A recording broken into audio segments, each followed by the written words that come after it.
మాతా fish ఫ్రైకి ఇది curry. Ingredients lemon, onions.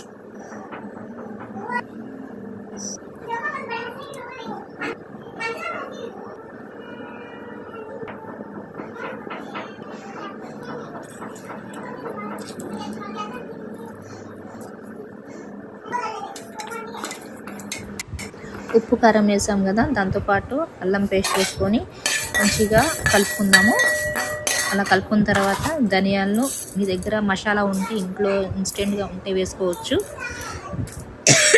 అయితే స్పెషల్గా చేసుకుంటున్నాను.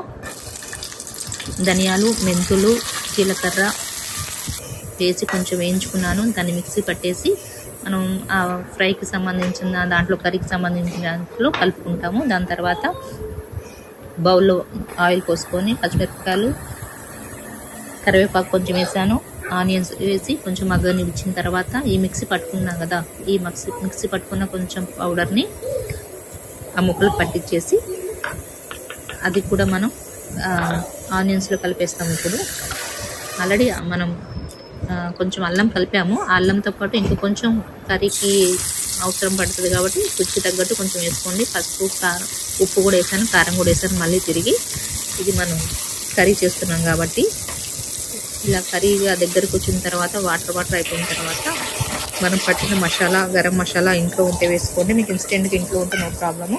దాంతోపాటు కొంచెం వాటర్ పోసేసి మగ్గనిద్దాము. ఈ ప్రాసెస్ నడుస్తుంటుంది. పక్కన మళ్ళీ వేరే బౌల్ పెట్టుకొని దాంట్లో ఆయిల్ వేసుకొని మనం ఇందాక ఉప్పు, కారం, పసుపు, మసాలా కలుపుకున్న ముక్కల్ని ఫ్రైకి పెట్టేస్తున్నాను. ఫ్రైకి వేసేస్తున్నాను. మంచిగా రోస్ట్ చేసేసుకుందాం.